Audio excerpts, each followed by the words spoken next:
नमस्कार बंधुरा आज के आमी आपनादेरके बाड़ीते खूबी सहज सरल भावे मैंगो आइसक्रीम बानिये देखाबो। आपनारा प्रथम थेके पुरो भिडियोटा देखुन प्लिज प्लिज आमी किभाबे बाड़ीते मैंगो आइसक्रीम बानाई।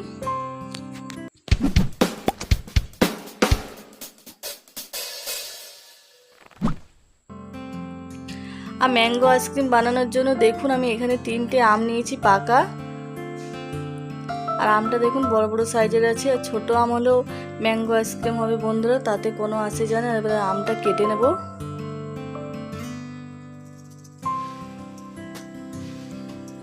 और आमटा देखुन खूब सुंदर पाका आछे।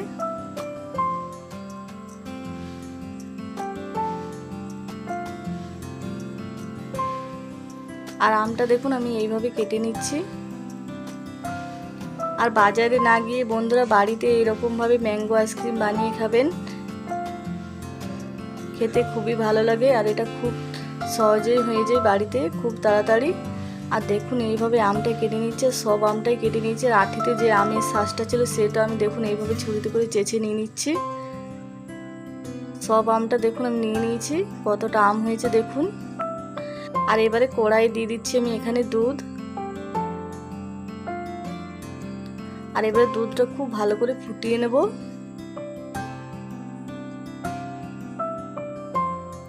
আর এখানে নিয়েছি কাস্টার্ড পাউডার বন্ধুরা, এটা ম্যাঙ্গো ফ্লেভার বেড়ে।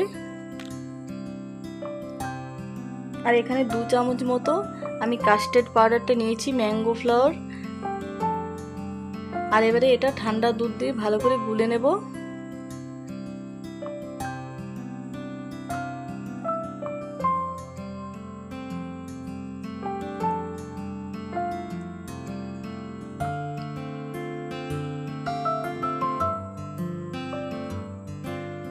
আর দেখুন খুব ভালো করে গুলে নিয়েছি। আর এদিকে দুধটাও ফুটে উঠেছে। এবারে দুধের মধ্যে আমি দিয়ে দিচ্ছি চিনি। আর দুধটা এবারে আমি ঘন করে নেব।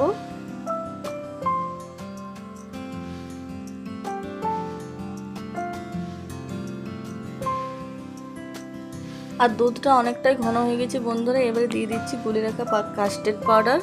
আর কাস্টার্ড পাউডার দেওয়ার পরে অনবরত নাড়াতে হবে, না হলে তলে বসে যাবে। আর দেখুন অনেকটাই ঘন হয়ে গেছে। এবারে এটা নামিয়ে নেব। ঠান্ডা করার পরে এটা অনেকটাই জমে যাবে। আর এবারে মিক্সারের বাটির মধ্যে আমি আমটা বেটে নেব। আর সব আমটাই আমি দিয়ে দিচ্ছি।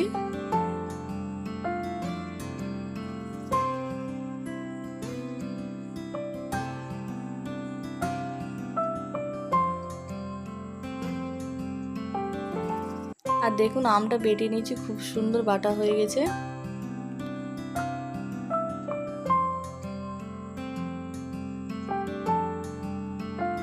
আর এবারে আমের পিউরিটা আমি দিয়ে দিচ্ছি কড়াইয়ের মধ্যে। আর আমের পিউরিটা 5-10 মিনিট আমি রান্না করে নেব।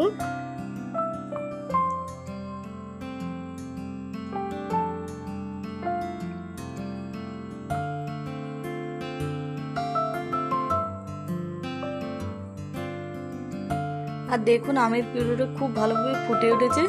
আর আমি 5-10 মিনিট রান্না করে নিয়েছি। এবারে এটা আমি নামিয়ে নেব, ঠান্ডা করে নেব। আর দেখুন কাস্টার্ড পাউডারটা দেখুন ঠান্ডা হওয়ার পরে কতটা বসে গেছে। আর আমের পিউরিটাও খুব ভালো করে আমি ঠান্ডা করে নিয়েছি, দুটোই খুব ভালো করে ঠান্ডা করে নিয়েছি। আর এবারে মিক্সারের বাটির মধ্যে আমি দিয়ে দিচ্ছি প্রথমে আমের পিউরিটা।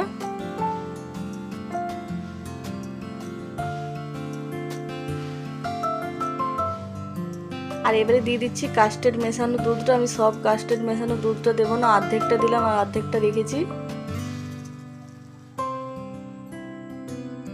আর এবারে দিয়ে দিচ্ছি 2 চামচ মতো গুঁড়ো দুধ।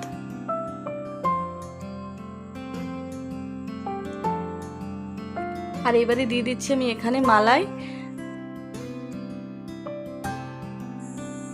আর আপনাদের কাছে যদি ফ্রেশ ক্রিম থাকে তাহলে আপনারা ওটাও দিতে পারেন।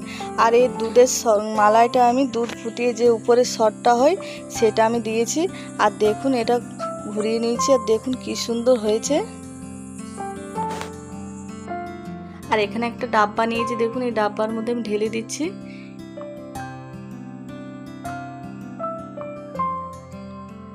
আর ওই মিক্সারের বাটির মধ্যে আমি দেখুন কাস্টার্ড দুধটা দিয়ে দিচ্ছি, বাকি যে দুধটা ছিল সেটা দিয়ে দিচ্ছি।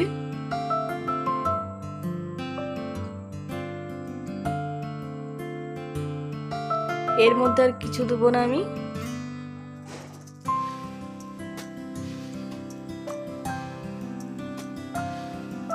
আর এটা মিক্সিতে আমি ঘুরিয়ে নিয়েছি, দেখুন কি সুন্দর হয়েছে।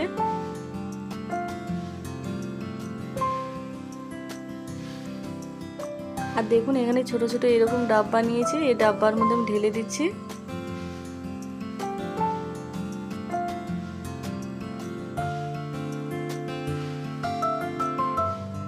আর এবার আমি ঢাকা দিয়ে দিচ্ছি। আর এগুলো আমি এবারে রেখে দেবো ফ্রিজে 8 ঘন্টা মতন।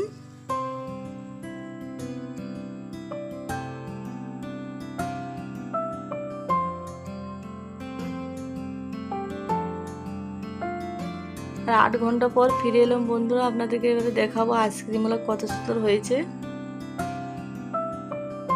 আমি প্রথমে ছোট বাটিগুলো খুলে দেখাবো আপনাদেরকে। আর দেখুন কি সুন্দর হয়েছে।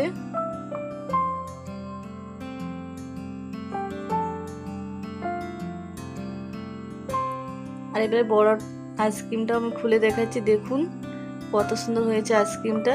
আর আপনারাও বাড়িতে এইভাবে বানিয়ে খাবেন বন্ধুরা, খেতে খুবই ভালো হয়েছিল, কেউ বুঝতেই পারবে না যে এটা বাড়িতে বানিয়েছে আইসক্রিমটা।